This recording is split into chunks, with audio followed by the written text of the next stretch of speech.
नमः सतेभ्यः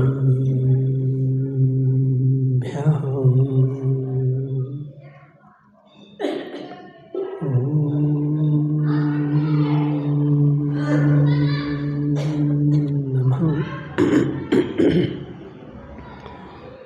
सतेभ्यः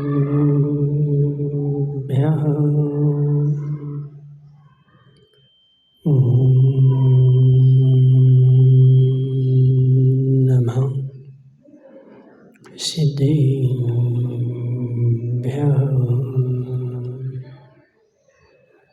तज्जयति परं ज्योति समं समस्तैरनन्तपर्याये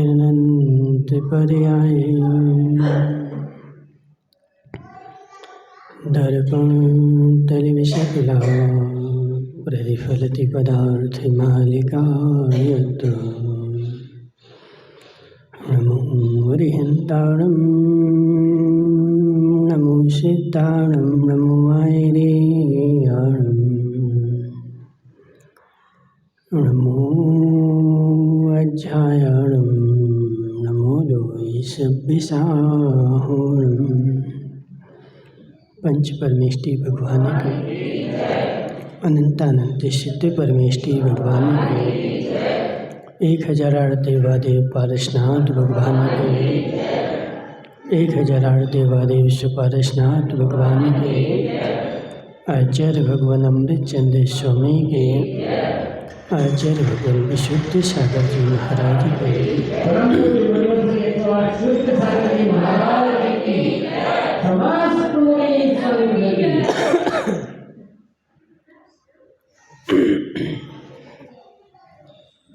मनुष्य तीर्थंकर भगवान की दिव्य निष्ठा शादवाद वाणी जयवंत हो। आचार्य भगवान अमृत चंद्र स्वामी पुरुषार्थ सिद्धि उपाय ग्रंथ में समझा रहे हैं कि है जीव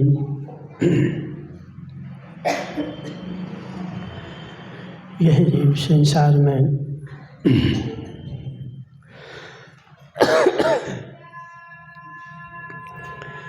इस जीव को संसार में रहते हुए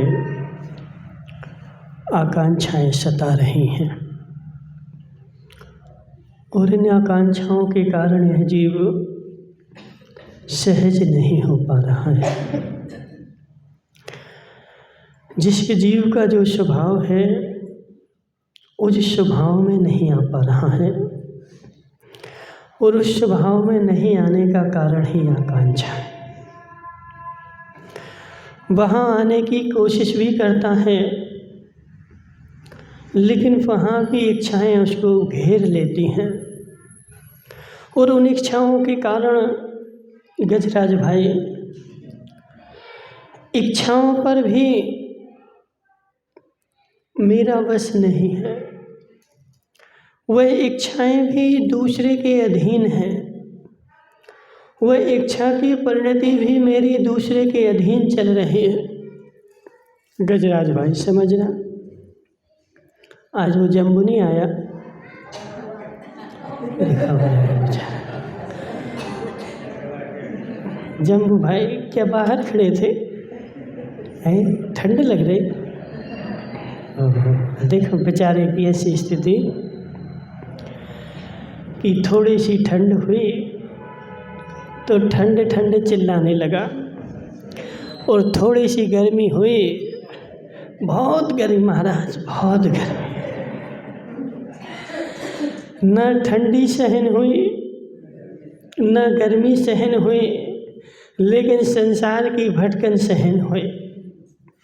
भोजराज भाई, इस जीव ने इच्छा पूर्वक न ठंडी सहन की न इच्छा पूर्वक गर्मी सहन की, लेकिन परवस्था में सब कुछ सहन किया।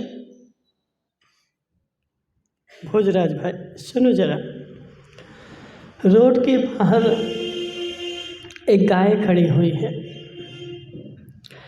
उसके पास कितनी रजाइयाँ हैं। क्या बोलते तुम, रजाई बोलते कि पल्ली बोलते हो?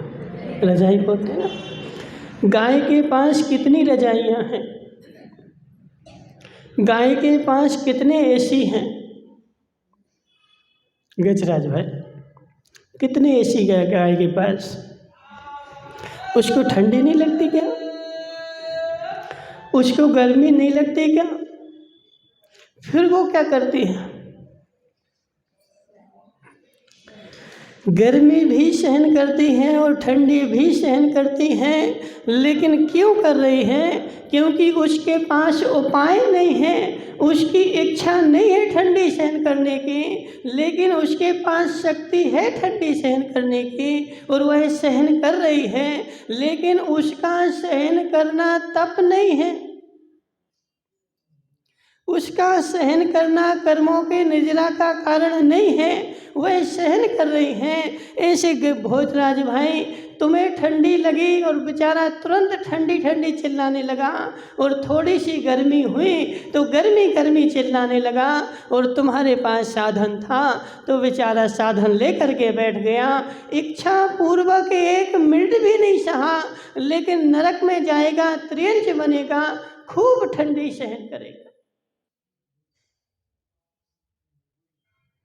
ये ठंडी सहन करना भी तुम्हारे काम का नहीं, और गर्मी सहन करना भी तुम्हारे काम का नहीं है जीवो। यदि ठंडी सहन करना है तो उस समय कर जब तेरे पास उपाय था। जम्मू भाई सुनो जरा, अभी जो ठंडी है ना, कोई ठंडी नहीं है, अभी कोई ठंडी नहीं है, लेकिन थोड़ी सी ठंडी में बेचारा बिलखने लगा, और जब नरक में जाएगा फिर क्या होगा? मेरु समान लोह गल जाए और मेरु समान लोह जम जाए। कितनी ठंड सुगन चंद जी, कितनी ठंड। मेरु के समान लोहे का गोला भी जम जाए, और ऊपर के नरकों में वह मेरु के समान लोहे का गोला पिलक जाए, फिर भी वहाँ कोई उपाय नहीं, और सागरों पर्यंत सहेगा, लेकिन यहाँ बेचारे को 1 मिनट की ठंडी सहन नहीं हो रही है, और यहाँ 1 मिनट की ठंडी सहन नहीं करना ही नरक में जाने का कारण है। आज वो महावीर नहीं आया, कहाँ गया बेचारा है? भोजराज भाई समझा देना महावीर को। हे जीव, यहाँ इच्छा पूर्वक सहन कर लेगा तो वहाँ परवश में सहन नहीं करना पड़ेगा, और यहाँ इच्छा पूर्वक सहन नहीं कर पा रहा है, इसलिए वहाँ परवश में खूब सहेगा। हे गजराज भाई सुनो जरा, तू अपनी आकांक्षाओं को जरा समेट, तू अपनी इच्छाओं को जरा समेट, जब तेरी इच्छा समेटेगी तब तू सहज होगा। वह इच्छाओं की अग्नि मेरे जीवन में प्रति क्षण चल रही। भोजराज भाई, तुमने गर्म पानी पिया कभी? वह पानी गर्म हुआ कैसे? वह पानी गर्म हुआ कैसे? अग्नि से हुआ कि अग्नि पर चढ़ाने से हुआ? पानी को अग्नि का संयोग मिला अजित भाई, पानी गर्म हो गया, लेकिन पानी को ठंडा करने के लिए किसका संयोग चाहिए? पानी को ठंडा करने के लिए गजराज भाई किसी के ऊपर नहीं चढ़ाना पड़ता है, अग्नि से उतार करके नीचे रख दो, वह पानी अपने आप ठंडा हो जाएगा। हे जीव, जैसे पानी को ठंडा करने के लिए किसी की आवश्यकता नहीं, ऐसे तुझे भी सहज स्वभाव में आने के लिए किसी की आवश्यकता नहीं। मात्र अपने आत्मा से इच्छाओं की अग्नि को रोक दे, अपनी आत्माओं को इच्छाओं की अग्नि पर से उतार करके और नीचे रख दे, अपने आप तू सहज रूप में आ जाएगा। लेकिन बेचारे के पास करे तो क्या करें, वह इच्छाओं की अग्नि इतनी त्रिप है, चारों ओर से लगी हुई है, कोई उपाय नहीं। रमेश भाई बड़े गौर से समझ, कोई उपाय नहीं, कोई उपाय नहीं। कल्याणमल जी, तुमने कभी बांस का पेड़ देखा? बांस की डंडी देखी कभी? देखी बांस की डंडी? उस बांस की डंडी अंदर से कैसी होती है? अच्छा, बांस की डंडी अंदर से पोली, व्यास जी, और उस पोली डंडी में अंदर एक कीड़ा घुस गया। पोली डंडी में अंदर एक कीड़ा घुस गया और उस कीड़े को निकलने के लिए एक आगे का छेद और एक पीछे का छेद, लेकिन दोनों छेदों पर अग्नि लग गई। अब वो एक कीड़ा कैसे बचे? रमेश भाई, अब वह कीड़ा बचे तो कैसे बचे? है जीव, दोनों ओर छोर पर उसकी लकड़ी की आग लग गई। अब उस कीड़े को निकलने की कहीं जगह नहीं। ऐसे है भोजराज भाई, तू भी उसी के समान कीड़ा है। तुझे एक ओर से अतीत की इच्छाओं की अग्नि लगी है और एक ओर से अनागत की इच्छाओं की अग्नि लगी है। अब जीव बच के जाए तो कहाँ जाए? धर्म क्षेत्र में भी जाता है, लेकिन वहाँ भी उसको इच्छाओं की अग्नि जलाती रहती है।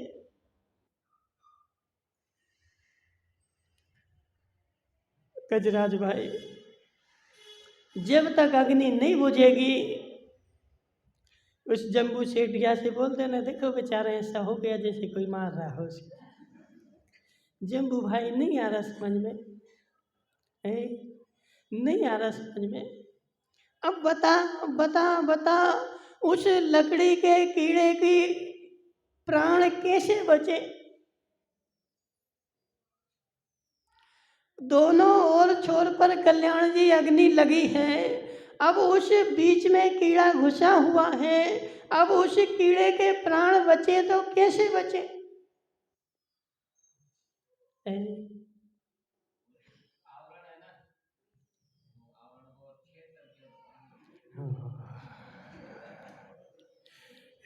हे जीव, आवरण को छेद करके बाहर निकले तो वो निकले कैसे?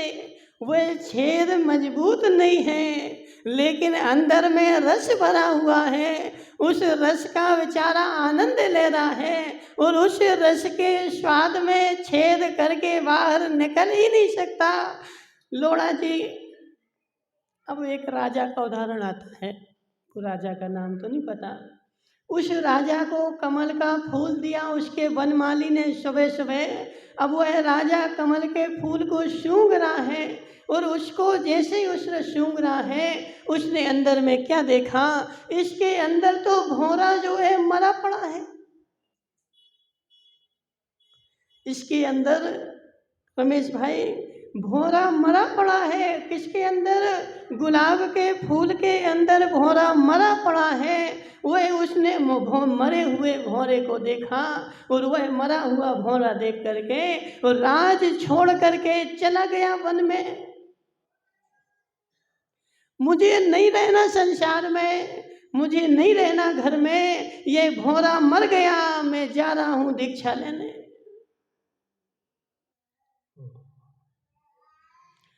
उस भौरे का राजा से क्या संबंध?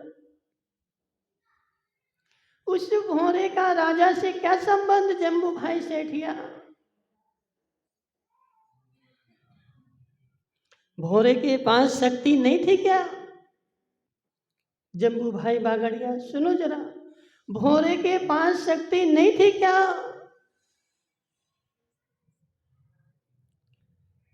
शाम का समय था, भौरा जो था कमल के फूल का रस चूस रहा था, उसका रस निकाल रहा था और सूर्य अस्त हो गया वो फूल जो था वह कमल का फूल बंद हो गया और वह रस चूसते चूसते इतना रस में मग्न हो गया कि उसको सांस लेने के लिए जगह नहीं मिली। लेकिन उसने भौरे में छेद नहीं किया, वह कमल के फूल के रस में ऐसे आसक्त हो गया बेचारा कि वहाँ प्राण देना उसने स्वीकार किए, लेकिन उस कमल में छेद करके और बाहर निकालने मंजूर नहीं किया।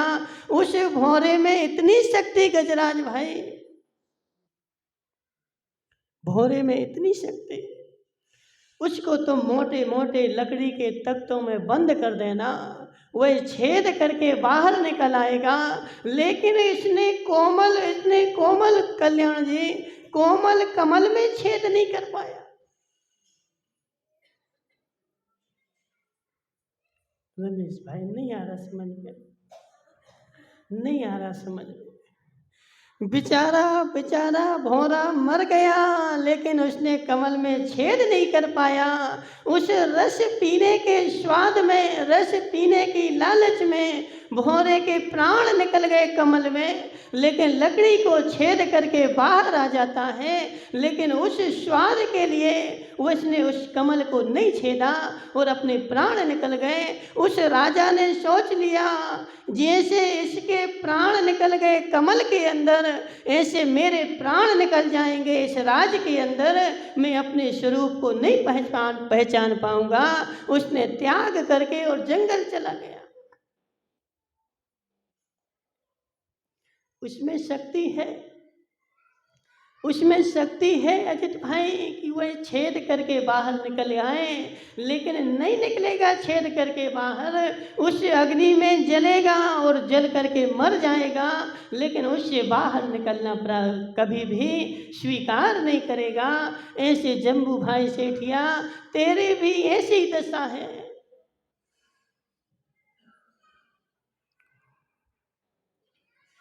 देखो अब जो है सो है, अब हम क्या करें। देखो सोनी जी कौन सोनी जी हैं?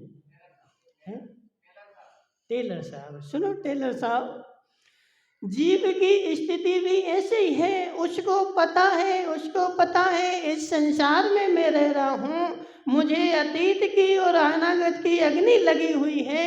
जब तक मैं इस आकांक्षाओं को नहीं छोड़ूंगा तब तक मेरा कल्याण नहीं होगा। ये आकांक्षाओं की अग्नि मुझे जला रही है प्रति क्षण, लेकिन फिर भी उस घर परिवार में बेचारा रह रहा है। ऐसा काम और हो जाए और उसी अग्नि आएगी और जल जाएगा बेचारा, लेकिन वहां से निकल नहीं पाएगा।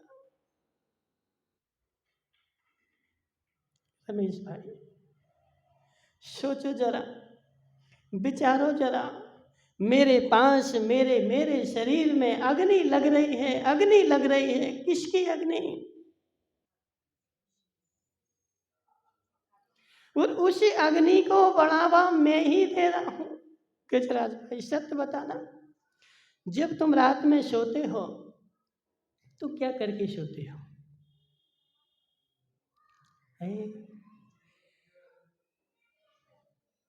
क्या बोल रहा है? ऐसे ही सो जाते हैं। हे जीव, जब तू शाम को दुकान बंद करके आता है तो सुबह की योजना बना करके आता है।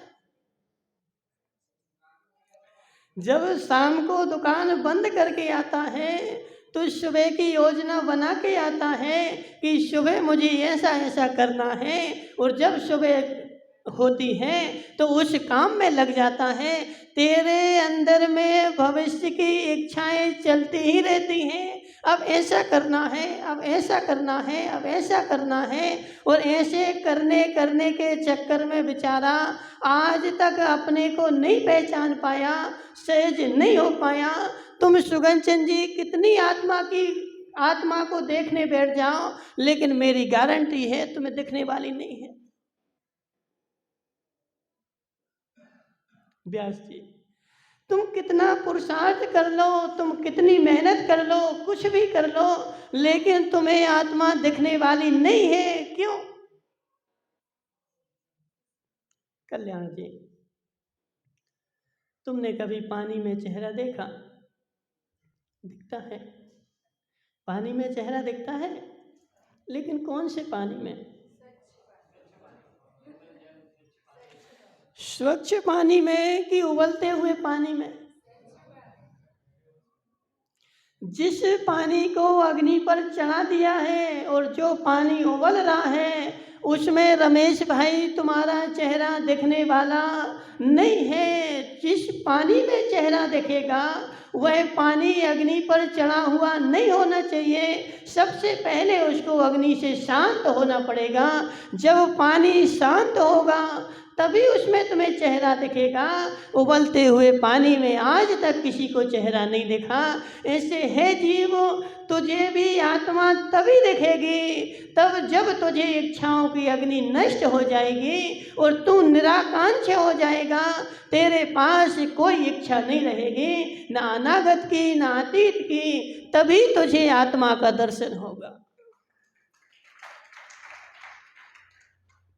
और जब तक अग्नि लगी हुई है और जब तक इच्छाएं लगी हुई हैं, जब भी तुम आत्मा को देखने बैठेगा वह इच्छाएं ही तुझे देखेंगी। गजराज भाई, जब भी तुम आत्मा को देखने बैठेगा वह इच्छाएं तुझे याद आएंगी। माताओं सत्य बताना, जब सामाय करने बैठते, माला फेरने बैठते, तो ऐसी ऐसी बातें भी याद आ जाती हैं। ऐसी ऐसी बातें याद आ जाती हैं जो मैं वर्षों पहले भूल चुका था और याद कर रहा था, लेकिन याद नहीं आ रही थी। लेकिन उस समय जैसे बैठे तो वह सारी बातें मस्तिष्क में आ गई।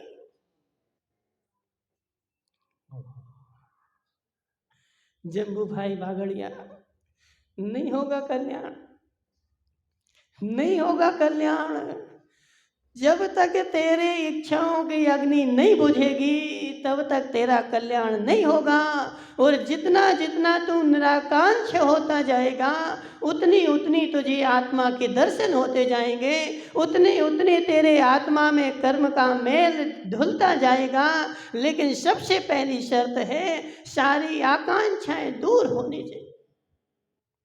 रमेश भाई, सबसे पहली शर्त है कल्याण मार्ग पर बढ़ने के लिए, धर्म करने के लिए, आत्मा का दर्शन करने के लिए सबसे पहली शर्त है यह इच्छाओं की अग्नि बुझ जाए तो मुझे आत्मा के दर्शन हो जाएं और मेरा धर्म प्रारंभ हो जाए।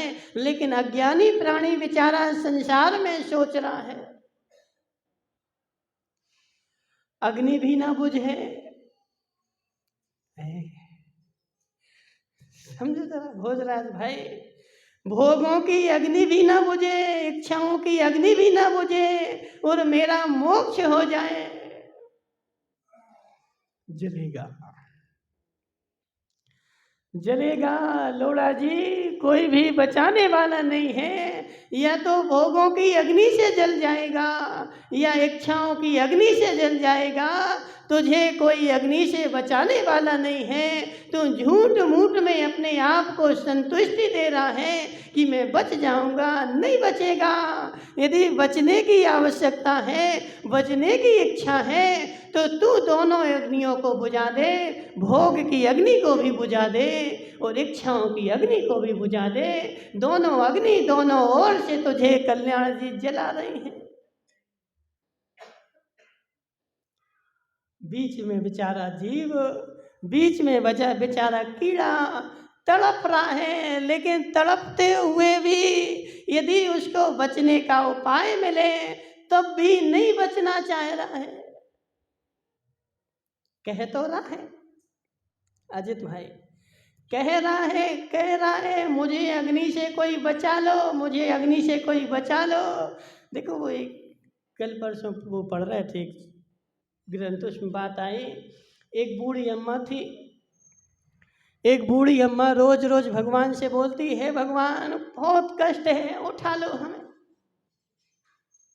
बहुत कष्ट है संसार में, मुझे उठा लो। मेरा बेटा मुझे सुख नहीं देता, मेरी बहू मुझे खाने नहीं देती, मुझे उठा लो, मुझे उठा लो। वो बैठी थी कमरे में, इलेश भाई, और वहीं से एक कालिया नाग निकल आया। अब वो चिल्लाने लग गए, मुझे बचा लो, मुझे बचा लो, जे नाग खा लेगा, मुझे बचा लो। उसका नाती आया दौड़ करके, उसने अम्मा से बोला, अम्मा तुम भगवान से रोज कहती कि मुझे उठा लो, ये भगवान तुझे उठाने के लिए आए हैं, भगवान तुझे उठाने के लिए आए हैं, अब क्यों तू चिल्ला रही है? हे जीव, वह झूठ मूठ चिल्ला रही थी, भगवान से कह रही थी, उसको पता था कि भगवान तो पत्थर के हैं, वो मुझे उठाएंगे नहीं, इसलिए भगवान से चिल्ला रही थी कि मुझे उठा लो, और जब उठाने आए तो डर गई। भोजराज भाई, ऐसा है कि नहीं? सत्य है कि नहीं? मैं भगवान से रोज कहता हूँ मेरा कल्याण हो जाए, मेरा कल्याण हो जाए, लेकिन कल्याण के उपाय यदि सामने आने लगे तो उनसे मैं दूर हटने का प्रयास करता हूँ, उनसे दूर जाने का प्रयास करता हूँ, उन उपायों को अपने निकट भी नहीं आने देता, लेकिन भगवान से रोज कहता हूँ, हे भगवान मेरा कल्याण हो जाए।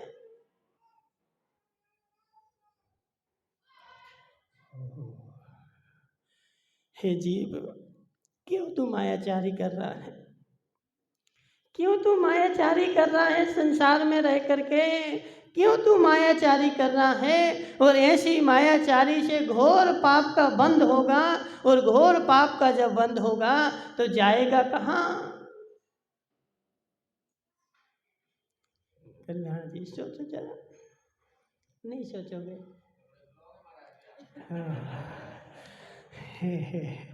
हे जीव, कपड़े मैं क्या खुलाऊं, तेरे कपड़े तो खुले हुए हैं,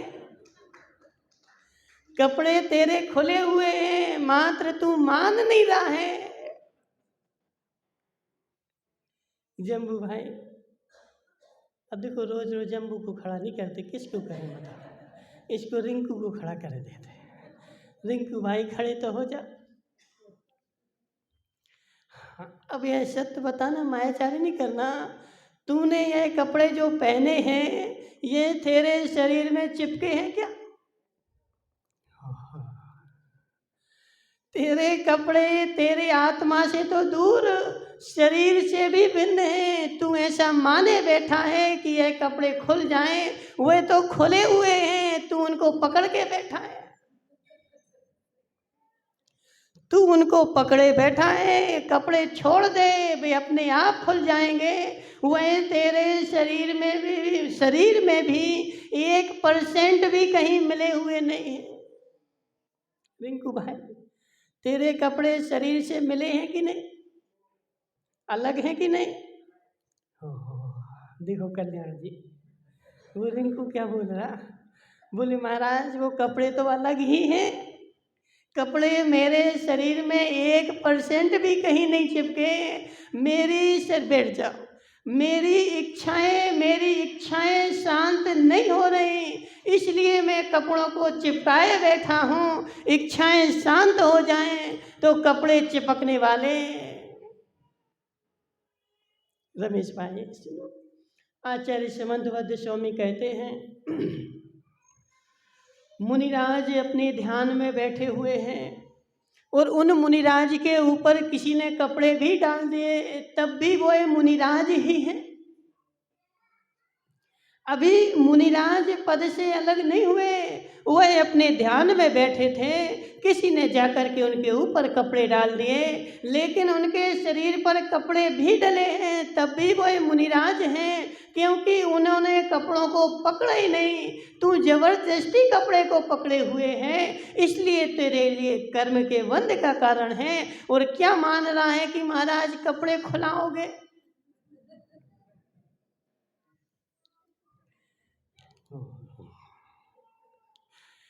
देखो, कपड़े खुलाना नहीं पड़ते, कपड़े खुलाना नहीं पड़ते, कपड़े तो खुले ही हुए हैं, ऐसा श्रद्धान कर ले, ऐसा मान ले, ऐसा तू श्रद्धा कर, विश्वास कर, ऐसी प्रीति कर कि कपड़े मेरे शरीर में है ही नहीं है। कपड़े जो हैं वो भिन्न वस्तु हैं और मैं जो हूँ वह भिन्न वस्तु में है। तुझे कपड़ों की आकांक्षा सता रही है, तुझे भोगों की आकांक्षा सता रही है, इसलिए तुझे अपने विकार छिपाने के लिए, तुझे अपने विकार छिपाने के लिए इन कपड़ों का सहारा लेना पड़ रहा है। भोजराज भाई, तेरे शरीर में कपड़े की एक किंचित मात्र भी चिपके नहीं है। तू अपने दोष छिपाने के लिए कपड़ों का सहारा लिए हैं। यदि वह इच्छाएं तेरी दोनों इच्छाएं भोग की इच्छा और अतीत अनागत की इच्छा, दोनों इच्छाएं समाप्त हो जाएं, मेरी गारंटी है शरीर पे कपड़े रहेंगे नहीं।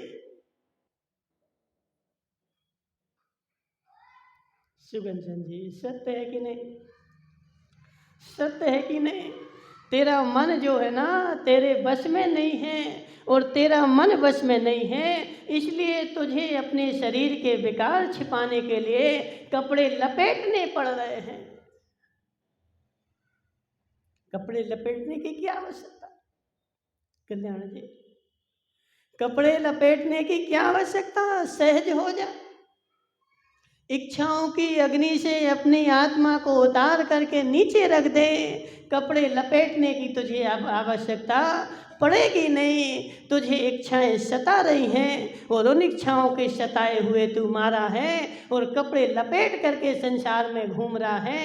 लेकिन कब तक लपेटेगा गजराज भाई? कब तक लपेटेगा?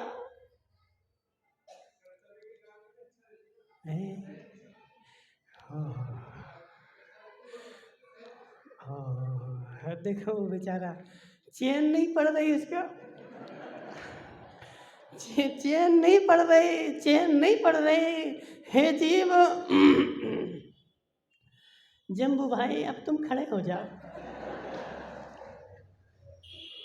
देखो घबराओ नहीं खुलवाएंगे हम तुम्हारे। जम्बू भाई, अब गजराज का प्रश्न है महाराज, कर्तव्यों की भी तो इच्छा रहती है।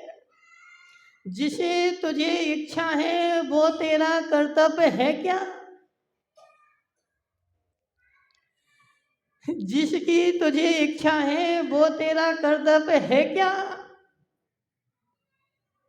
अब देखो जम्बू भाई सुनो, माना कि तुमने कभी चोरी कर ली। चोरी मतलब कोई ग्राहक आया और उस ग्राहक को तुमने ठग लिया और ठग करके खोटा सामान दे दिया। अब वो एक ग्राहक तुम्हारे पास दूसरी बार आया कि सेठ जी तुमने हमें ठग लिया, अब क्या करोगे? अब क्या करोगे?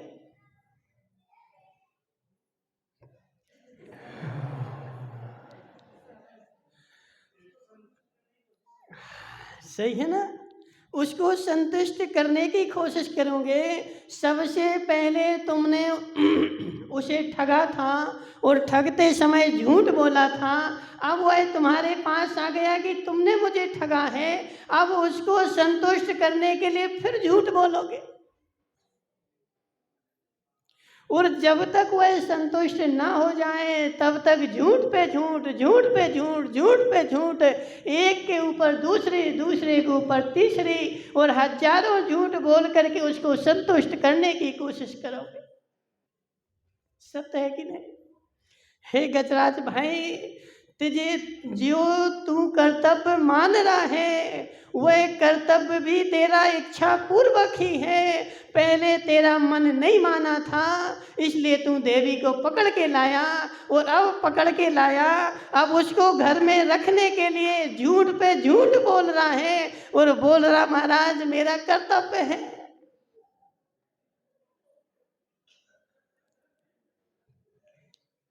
जम्मू भाई सत्य है कि नहीं? देखो जम्बू बोल रहा महाराज बिल्कुल बराबर सत्य है, 100% सत्य है। जब तू अकेला था और इच्छाएं तेरी समाप्त हो जाती तो क्या आज तेरा घर परिवार होता?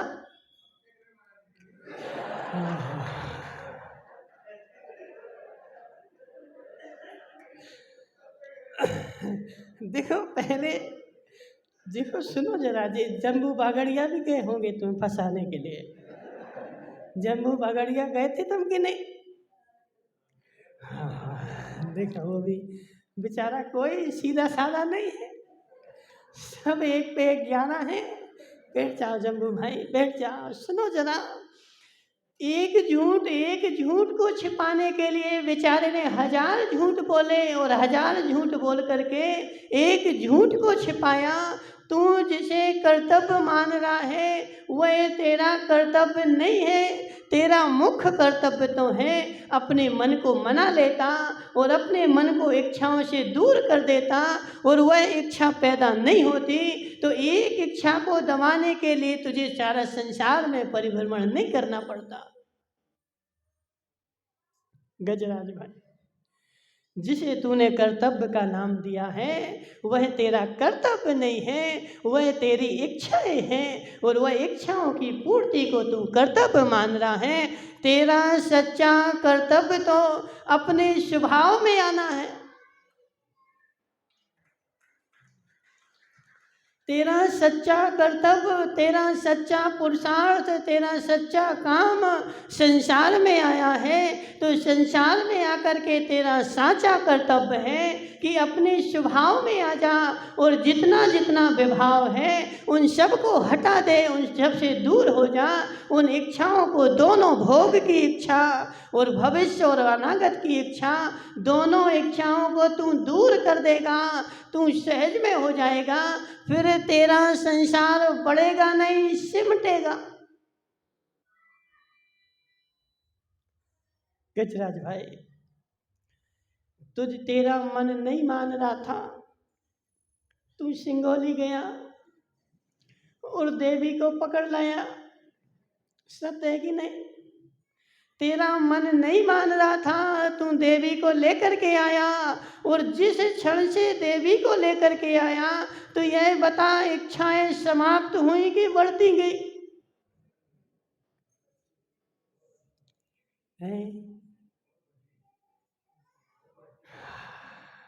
गजराज भाई नहीं बताओगे? जब जब से तू एक इच्छा की पूर्ति के लिए, एक भोग इच्छा की पूर्ति के लिए जब से तू देवी को लाया, तो उस एक इच्छा की पूर्ति के लिए इच्छाओं पे इच्छाएं, इच्छाओं पे इच्छाएं पैदा होती जा रही हैं, और उन पैदा होते हुए तेरा संसार का परिग्रह भी बढ़ता जा रहा है और संसार का परिभ्रमण भी बढ़ता जा रहा है। यदि एक इच्छा को दबा देता,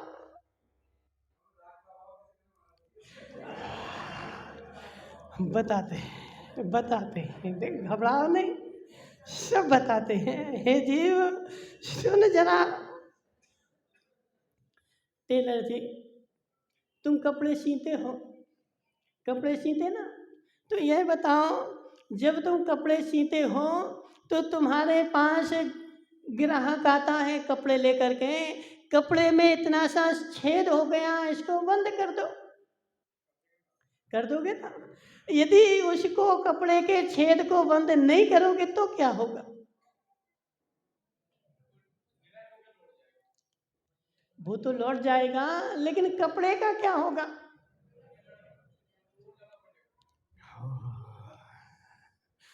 कपड़ा और ज्यादा फटेगा। एक इतना सा छेद सारे कपड़े को फाड़ करके अलग अलग कर देगा। ऐसे है गजराज भाई, इतनी सी इच्छा पैदा हुई थी, इतनी सी इच्छा उत्पन्न हुई थी, और इतनी सी इच्छा ने पूरे कपड़े को छेदमय कर दिया, फटा डाला मेरा जीवन, और मैं अपने कर्तव्य को भूल गया। जब इच्छा उत्पन्न हुई थी तुझे देवी को लाने की, उस क्षण यदि तूने सीधी होती उसको,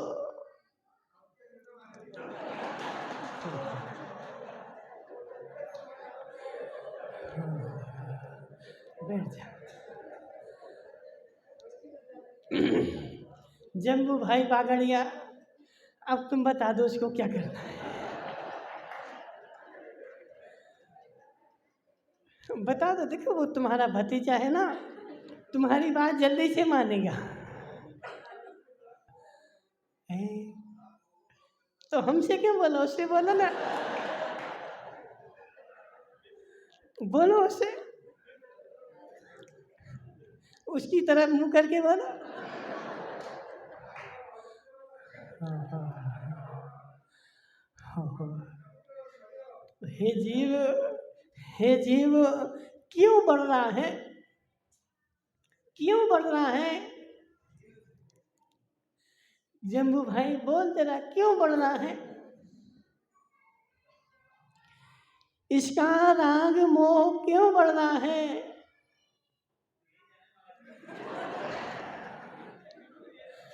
देखो तुम तो दोनों मित्र हो ना, दिन भर साथ में रहते हो, तुम्हें सब पता है। बोलो इसका राग मोह क्यों बढ़ रहा है? राग मोह तेरा इसलिए बढ़ रहा है क्योंकि तेरा तेरे ऊपर ही कंट्रोल नहीं है, तेरा तेरे मन के ऊपर कंट्रोल नहीं है। अब क्या करना है? अब इच्छाओं को सीमित कर। जो तेरी इच्छाएं इतनी बढ़ गई हैं, एक कहावत बोलते बुंदेलखंड में, तन की भूख तनक सी, आध पाव या शेर।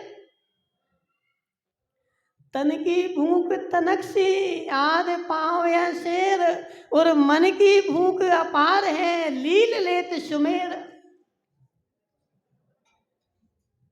बताओ, नहीं आया समझ में? नहीं आया समझ में? तन की भूख तनक सी, तनक सी मतलब थोड़ी सी, तन की भूख तनक सी थोड़ी सी है, और लील आध पाव या शेर। जम्बू भाई, तुमने कभी गजराज का भोजन कराया? घर पे कराया? कितना खाया उसने? हैं? आधा किलो खा लिया? आधा किलो खा लिया। सुनो जरा, आधा किलो में कितनी रोटी बनती है? हाँ, तो आधा किलो में कितनी रोटी बनती है? हाँ, आधा किलो में कल्याण जी कितनी रोटी बनेगी?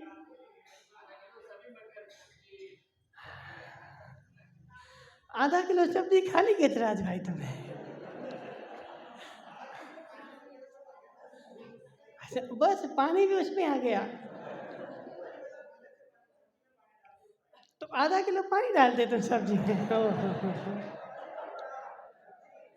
देखो, बुंदेलखंड में एक कहावत है, जम्बू भाई भागड़िया, बुंदेलखंड में कहावत है, मेहमान आ जाएं तो जितनी दाल बनी थी ना, उसमें पानी भर दो, और पानी भरने के साथ अच्छी मिर्ची पटक दो। 100 ग्राम दाल में 20 जने निपट जाएंगे। क्यों गजराज भाई, क्यों? देखो, ये एक तरीका है, भगाना नहीं। किसी कोई भी तुम्हारे घर में मेहमान आ जाए, उसको भगाना नहीं, हाथ जोड़ के खूब खिलाना। रमेश भाई देखो, ऐसे खिलाना पड़ता। तुम्हारे जैसे थोड़ी कि तुमने रबड़ी रसगुल्ले दे दिए वो 3 किलो खाएगा। भगाना भी नहीं, अपना काम भी हो जाए और उसका पेट भी भर जाए। अच्छी बनाओ 100 ग्राम दाल और पटको 100 ग्राम मिर्ची।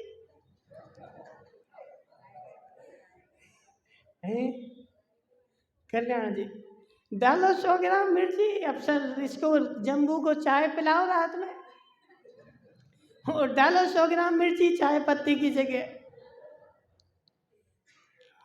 एक दिन पिलाओगे, दूसरे दिन नहीं आएगा, ठीक है ना? और शक्कर डालोगे तो रोज रोज आएगा। ऐसे अजित भाई, एक तरीका होता है, दाल में मिर्ची डाल दो, फिर वो भोजन कम करेगा, पानी ज्यादा पिएगा। तुम जबरदस्ती भी परसोगे तब भी नहीं खाएगा, और बुरा भी नहीं मानेगा, बुरा भी नहीं मानेगा। क्यों? बोले थोड़ी मिर्ची ज़्यादा हो गई थी, तो खाएगा थोड़ा और पेट भर के जाएगा, अपना काम भी बन जाएगा। ऐसे गजराज भाई क्या बोल रहे थे? जम्बू भाई, तुम्हारे यहाँ गजराज आया, कितना खाया उसने?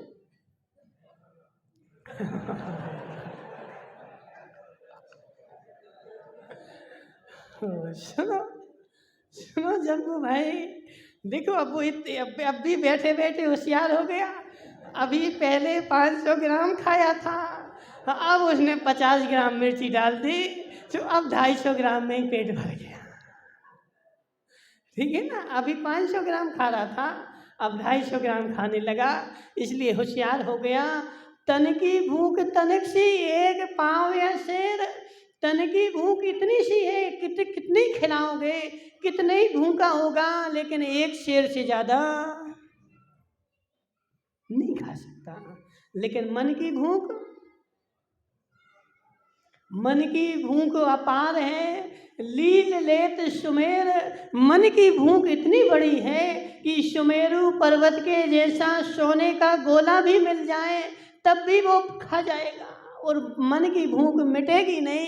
इसलिए गजराज भाई अब क्या करना है, मन की भूख को समेटना है। मन की इच्छाओं को समेटना है। वह मन की इच्छा समेट जाए, मन की भूख समेट जाए, तो तेरी इच्छाएं कम हो जाएं, और इच्छाएं कम होगी तो तेरा काम बन जाएगा। समझ में आया आप क्या करना है? अब करेगा कि नहीं? देखो इतनी देर से पूछ रहा था महाराज अब क्या करना है, अब क्या करना है, अब उपाय बता दिया तो बोला अब कोशिश करेंगे। बस समस्या तो यही है। यदि सच्चा उपाय पता चल जाए तो फिर कोशिश करने की बात करता है, और जब तक झूठा उपाय पता चलता है तो उपाय करता है। क्यों? क्योंकि उसको पता है कि झूठे उपाय से मेरा काम होने वाला नहीं है, इसलिए मायाचारी करने के लिए काम करता है। और जब सत्य उपाय उसको पता चलता है तब तड़पने लगता है कि मैं संसार से चला जाऊंगा, मेरा संसार नष्ट हो जाऊंगा। इसलिए उपाय क्या कर रहा है कि मेरा संसार नष्ट ना हो जाए। हे जीव, मायाचारी मत कर, एक बार सच्चा निर्णय कर भोजराज भाई कि तुझे संसार का अभाव करना है कि संसार की वृद्धि करना है।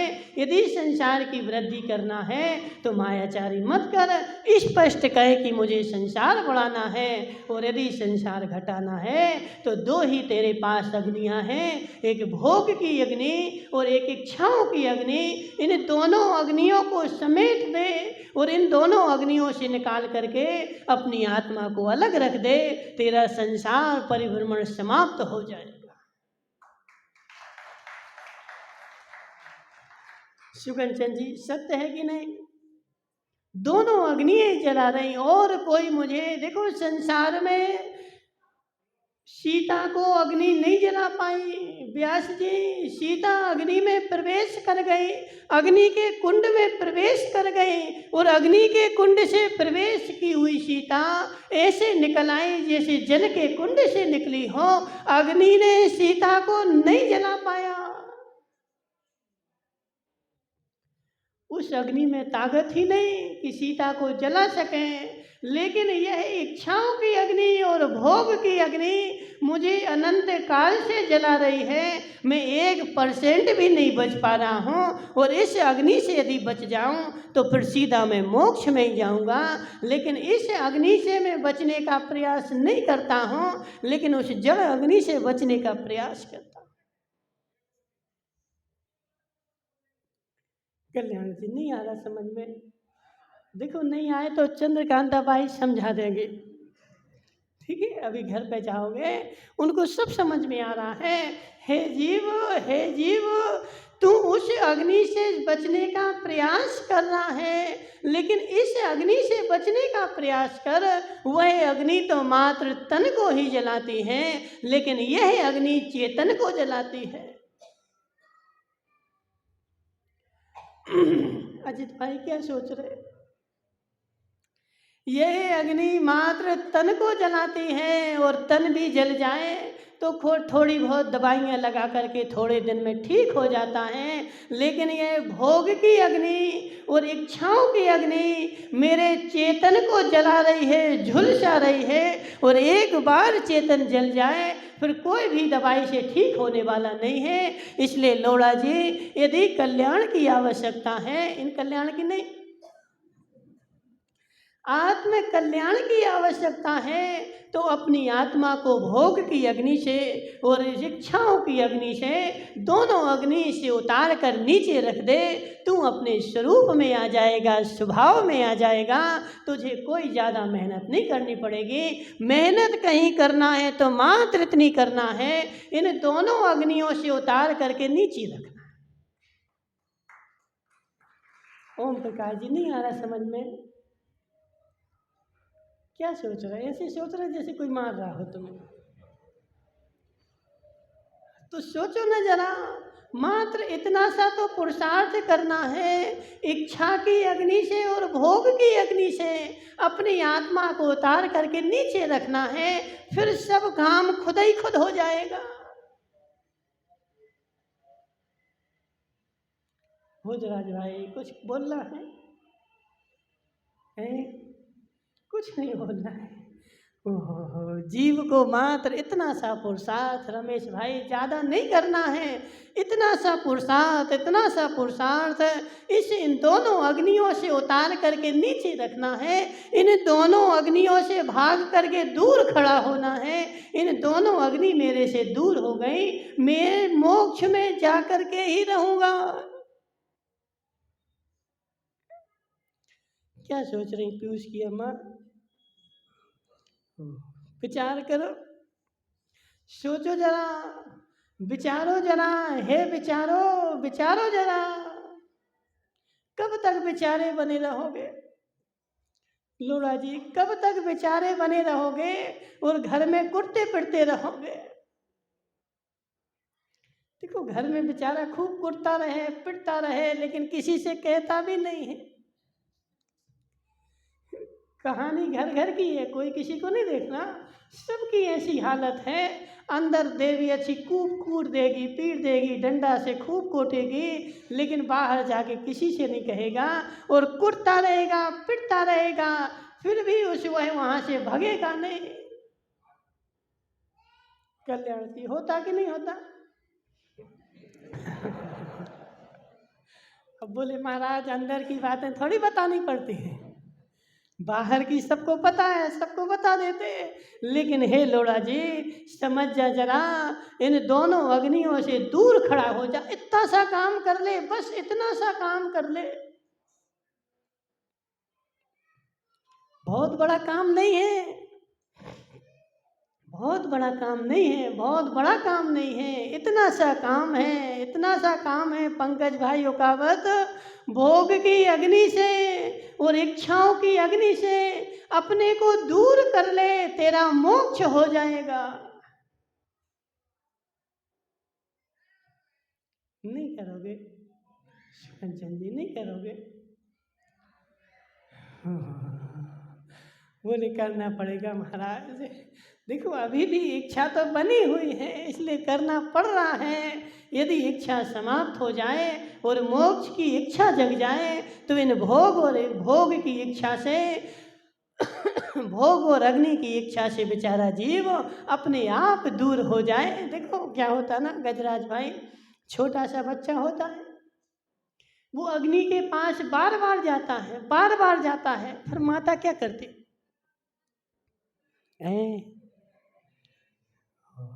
रमेश भाई, तुम सत्य बताना, मायाचारी नहीं करना। छोटा सा बच्चा, 1 साल 2 साल का बच्चा है, वो बार बार अग्नि के पास जाता है, उसको पकड़ता है, पकड़ने की कोशिश करता है, माता बार बार उसको पकड़ के लाती है, लेकिन वो बार बार जाता अग्नि के पास। क्या उपाय कि वो अग्नि के पास ना जाए?